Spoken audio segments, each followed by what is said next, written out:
Hi and welcome back. In the last video we went ahead and finished phase one of our design process for creating our sample website, and that was actually setting up the HTML structure for our project. And again, you can see our sample project right here. Now phase two of our design process is going to be to add content to that structure, to add the text, the images, the links, to get all that set up. And then the third phase is going to be to develop the CSS that's going to format our page to look like the design that we have here.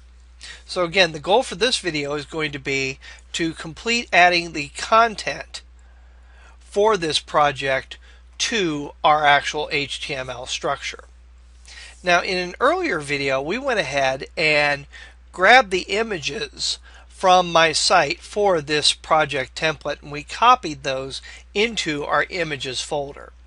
If you don't have those images, I'm going to give you the dimensions for each one of these images, and you can simply go out and find images or create them using a program like Adobe Fireworks or Photoshop or even Windows Paint. And the first area that we're going to focus on is this top area right here, and it has a logo and a social media section here, and you can see I've got 3 icons here as well as this graphic. And this graphic here is actually 200 pixels wide and 75 pixels high. So you're going to need to, if you don't already have the completed exercise with the images, you're going to need to go ahead and create a graphic that's 200 pixels wide by 75 pixels high. You're also going to need a few social media icons here. And the easiest way to get that is simply go to Google and search for social media icon download. And you'll find that there are lots of sites and graphic artists that have created social media icons that are free for you to download and use. Once you've got those, we're going to go ahead and add them to our design. So let's go ahead and I'm going to minimize this, and I'm back here in Expression Web, and again I have my main.html open, and here's the top div, and again inside of that we have the logo div and the social media div, and that's what we're going to go ahead and fill out right now. So the first thing we're going to go ahead and do is click inside of the logo div, and we're going to add that image. So I'm going to use the img tag with the source attribute or the src attribute, and I'm going to use the pick URL feature here by clicking on it to go ahead and navigate into my images folder, and you should see your logo has been saved in that folder.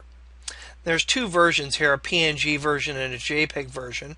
Doesn't matter which one you select. I'm going to select the JPEG version, and then I'm going to go ahead and click open. And you'll see that path has been added to the source attribute. The one thing that it didn't add was the closing quotation mark. So remember to put that in there.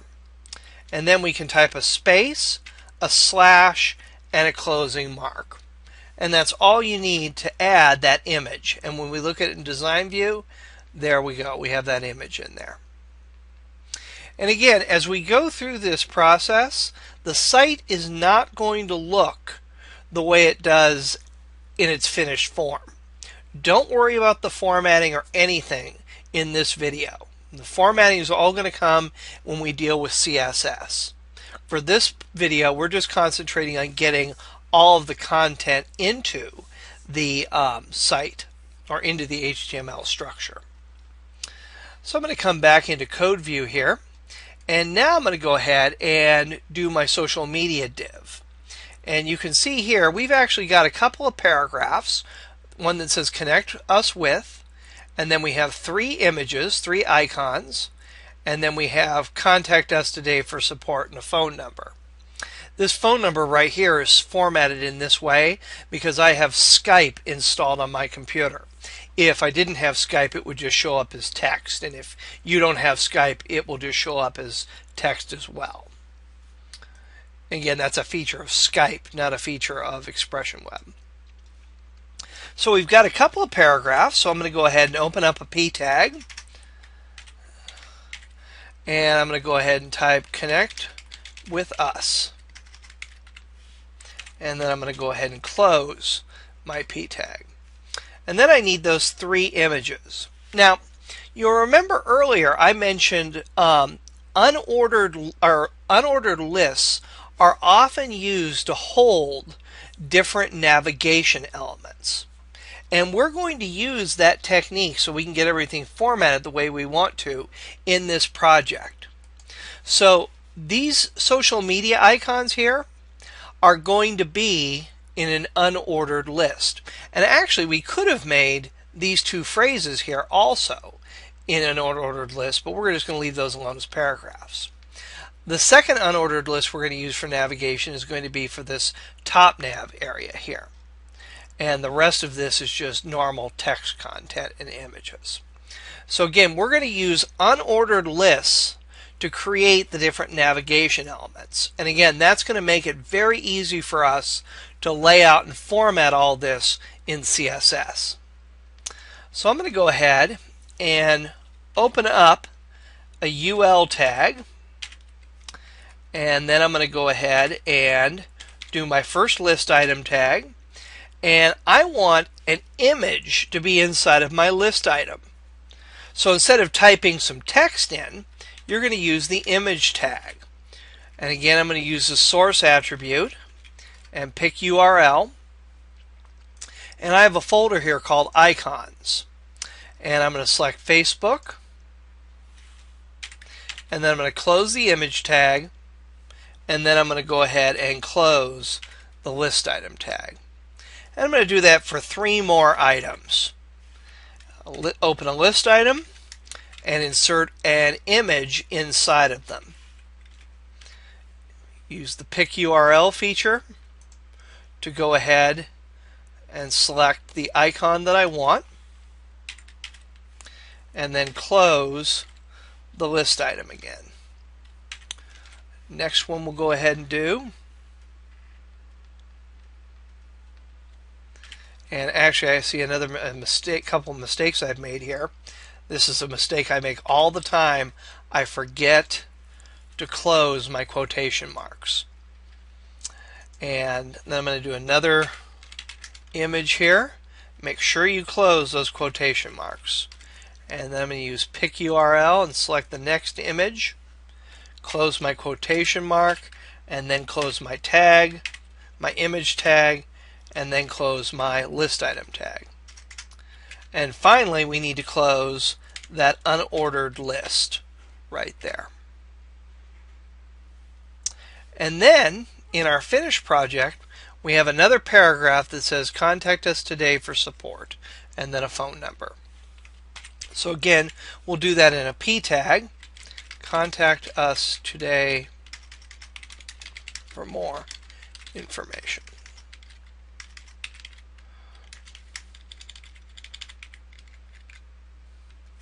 And then I'll close my P tag. And that's all the content that I'm going to need inside of the social media div. And you can see here the paragraph connect with us, the 3 icons in the list, and the paragraph. And that's exactly the way, or the paragraph at the bottom. And this is exactly the way this should be appearing. And again, we're going to format all this with CSS. So now I'm going to go ahead and come back into code view here.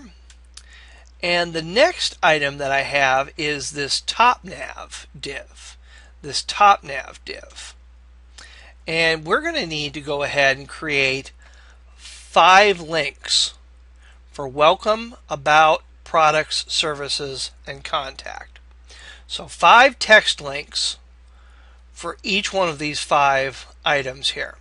And again, we're going to contain that list inside of, or we're going to contain those links inside of an unordered list. And that's what allows us to use CSS to actually get this to format the way it looks here. So I'm going to go ahead and again open up an unordered list. And then I'm going to do my first list item. And again, each list item is going to contain a link. And you'll remember links are contained in A tags. So I could type welcome here and then close my A tag and close my LI tag.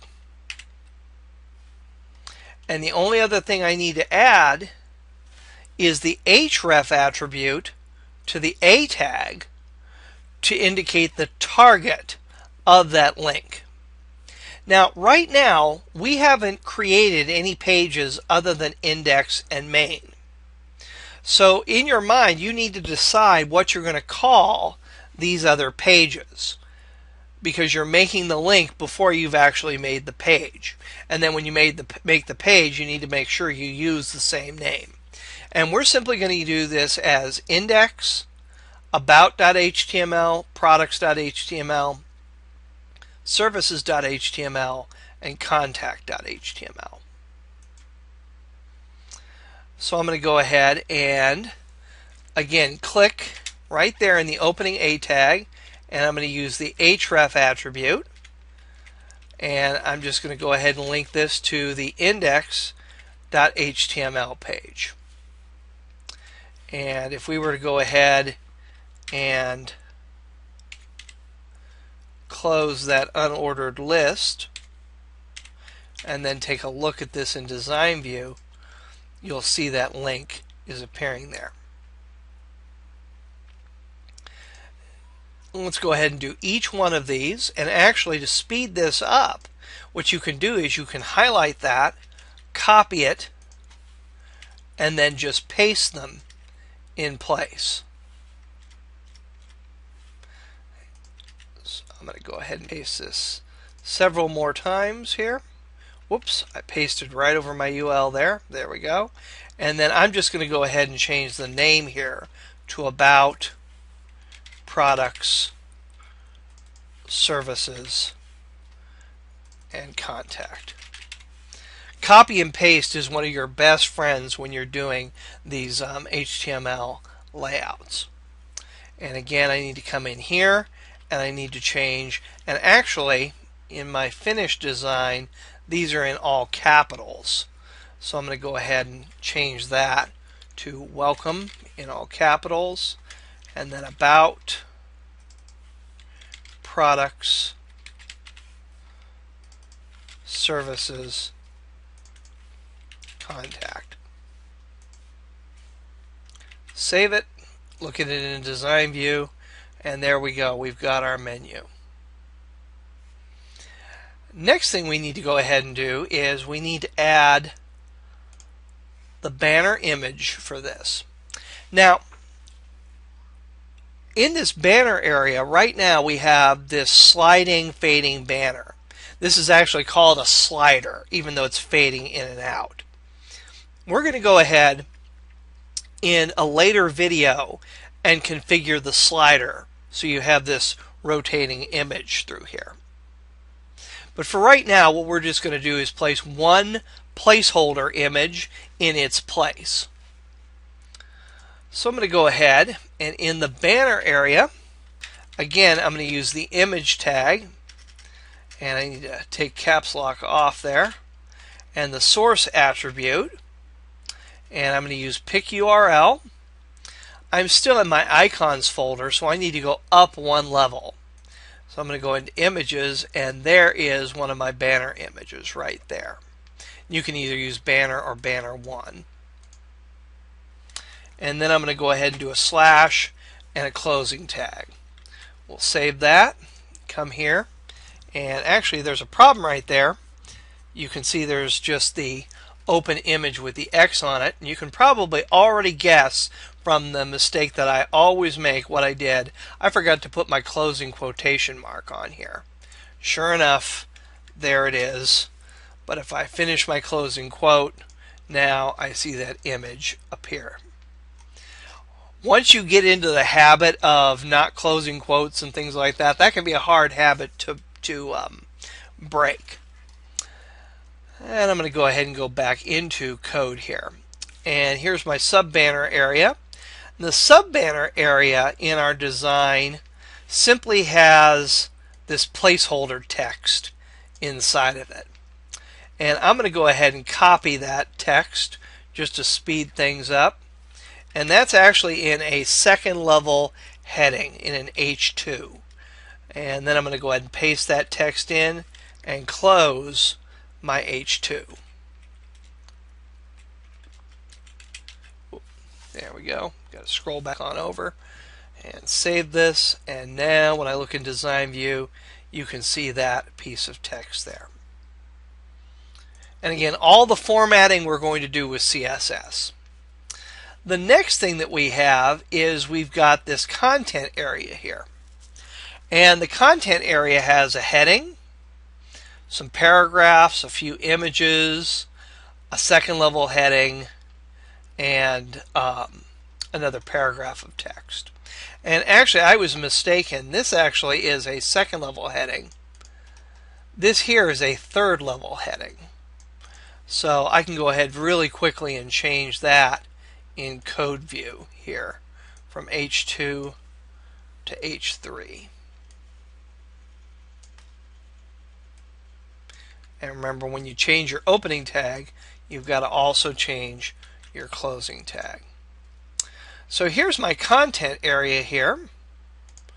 And again, I have Welcome to Fullerton Corporation here.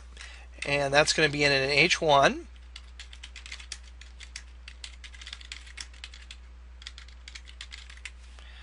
And then close my H1. And then I've got a couple of paragraphs of text in here. And again, I'm just going to go ahead and highlight that and copy it. Come back here into my design and open a P tag up. Paste that on in. And I've got to go ahead and scroll over to the far right here. And I have to remember to close that P tag.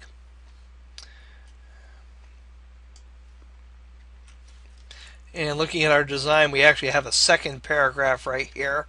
And again, just to speed things up, I'm going to copy that placeholder text and paste it into position.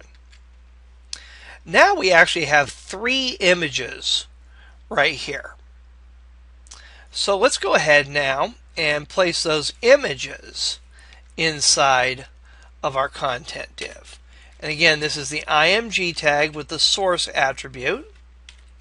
And we want to use the pick URL option, so select that or click on it.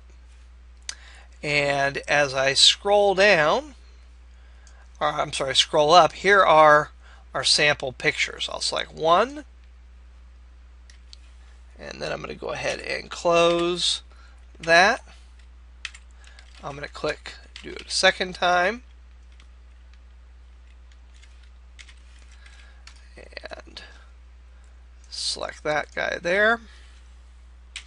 And I'm actually not putting the alt attribute on right now, and I forgot to close my quotation marks again. That's a bad habit for me because I'm used to using Dreamweaver, and in Dreamweaver it closes the quote for you, so you get lazy about doing it yourself. You forget. And then I'm going to go ahead and again grab the third image from here, close my quote, and space and slash. And now when I save this, when we come in here to design, you should see those 3 images are there. Well, now we've got a second level heading and another paragraph. So I'm going to go ahead and again click here in my content area, and this is going to be an H2. And I'll just type second level heading on page. Close my H2. And then I need a paragraph, and I'm just going to go ahead and copy that really quickly and paste it in just to save some time there. And then we go into Design View, you'll see that's there. Now the next div that we're going to work on is going to be the right side div. And let's take a look and see how that looks. You can see I've got sidebar title and then a paragraph, this icon and another paragraph, and then another sidebar title, and this right here. And these are going to be H2s. And I'm going to go ahead and highlight that block of text there and copy it. And again, if you don't have the finished exercise files, you can go to my website, see the finished template, and copy that text if you want. And then I'm going to go ahead and, again, H2 here, sidebar heading, close my H2, and then I'm going to put that paragraph of text in, remembering to close my paragraph tag. After that, in our design, we have this image right here. So I'm going to go grab that calendar image. I'm going to do an opening IMG tag with the source attribute. I'll use the pick URL option. And there's my calendar icon. And I'm going to go ahead and close my quote, space, slash, and close that off. And then we have another paragraph, a heading, and a final paragraph. So again, I'm just going to go ahead and copy and paste this to make it a little bit easier here. We'll save that, and we look at it in design view. You can see there's our sidebar heading, our paragraph, our image, another paragraph, and another heading and paragraph. So far this is looking great. Last thing we need to go ahead and do is put some text in the footer here. And again, I'm going to go ahead and copy that text. I'm just going to highlight it and copy it. And then I'm going to go ahead and go into code view here. And inside of a P tag, I'm going to go ahead and paste that in. And then close my P tag. Now, this copyright symbol that we have right here, in the way that it's showing up there, it may not display correctly in all browsers. For example, when I look at this in design view here, it does show up, but again, all browsers it may not show up in. So I'm going to go ahead and delete that. How do I get that symbol to appear in every browser in every circumstance? And the answer is you put a special HTML code in that tells the browser to create that symbol. And the code for the copyright symbol is easy to remember. It's the and symbol, copy, and then a semicolon. And that's all there is to that code right there. And then I get the copyright symbol. And again, this will cause it to appear in every browser regardless of the one where your visitor is using.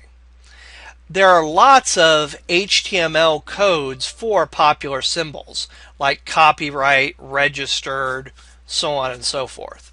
And included with the handouts with this with the completed project is a handout showing all of the, or listing all of the HTML symbol codes for you. So if you you can download that list, and whenever you need a symbol to appear, you can look that up and type the appropriate code into your HTML.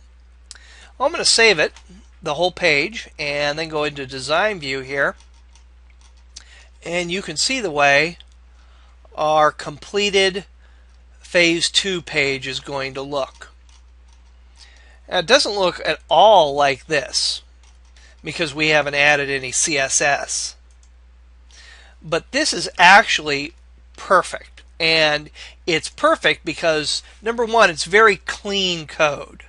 This is going to be very easy for you to manage, update, change. It's very clean, uncluttered layout. And the second advantage to that, even if you have no intention of ever changing this, the second big advantage of laying out your code like this is going to be, this is what a search engine is going to see. So when Google comes to your site, it's going to see just the content that's on your page. It's not going to see a whole bunch of, actually it's going to see the code here. But what it won't see is a whole bunch of clutter from formatting information. And what that does is it makes it much, much easier for a search engine to properly index your site. And the easier it is for Google to figure out what your site is about, the higher your position will be, and the easier it will be to grow that position. So if you want your site to be search engine friendly and to have a good ranking inside of Google, this is what you're going for when you lay out your HTML. A page that's got just strict, static content, or not static, but strict, clean content. No clutter in the actual code itself. And you save all of your formatting, all of your presentation, all of your positioning for CSS.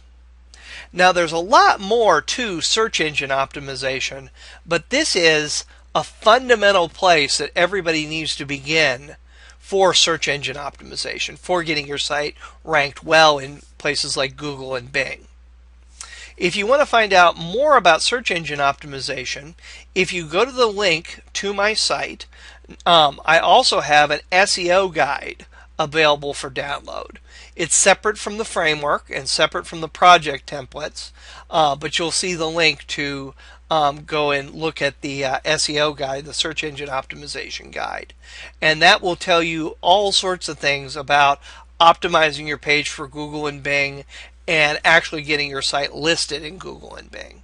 But that's really something you're going to do at the very end of this project, and we'll talk more about it then. So we've successfully completed the second phase of our design project. We've laid out our HTML structure in the first phase, and now we've successfully added all of our content to our page. And actually, as I'm saying that, I noticed one thing that I forgot to do. There are no links for these social media buttons here. So let's go ahead and put that in before we conclude.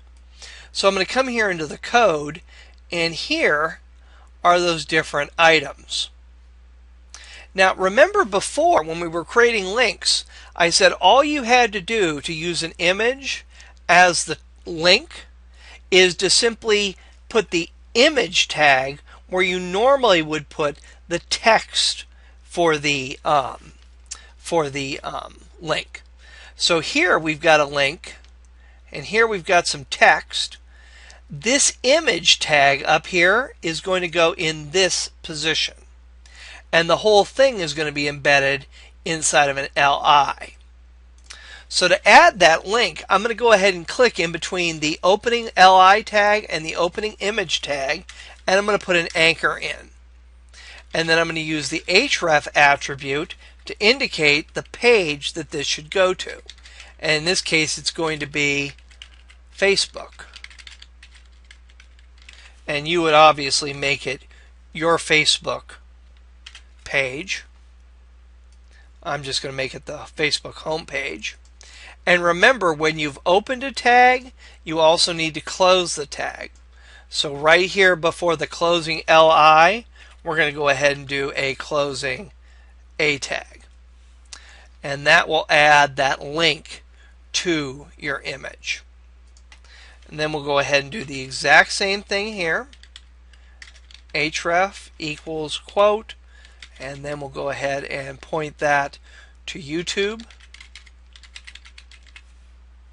Close your quote, space, close your quote, and then close your bracket, and then put a closing A tag over here.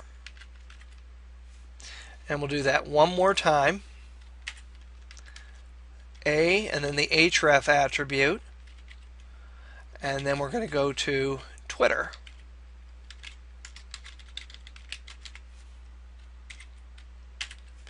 And then we'll do a closing A tag. So really understanding the nesting here is important. The nesting levels that we have here, the nesting levels that we have here is we have an LI, and then we have an A, and then we have an image. And then we close our A, and then we close our LI. So you can see here, LI, A, image. And then we close our image, we close our A, and then we close our LI. So the nesting here is very, very important. And the only thing that sort of clutters this up is the fact that we need this attribute here for the link and for the source of the image. Be aware of that nesting that's there. We'll go ahead and delete that and save this and look at this in design view. And now you're going to see your images actually have blue squares around them, indicating that they're now links as opposed to just images on the page. So we've successfully completed phase 4. We have phase 2. We have all of our content nicely set up inside of our HTML structure. In the next video, we're going to begin to look at CSS. And we're going to see how CSS can be written. And we're going to then go ahead and apply what we learn about CSS to this actual page to get the finished layout. So in the next video, we're going to go ahead and begin to review CSS. And again, there'll be a few videos there. But don't, just like HTML may have seemed a little intimidating at first, but now it probably is making more sense to you. At first, CSS is going to be a little bit intimidating for you. But again, after you've done this once or twice, it's going to seem a lot clearer. And it's going to make a lot of sense in what you do. So the next video, we're going to go ahead and begin a review of or an introduction to writing CSS. I'll see you in the next video.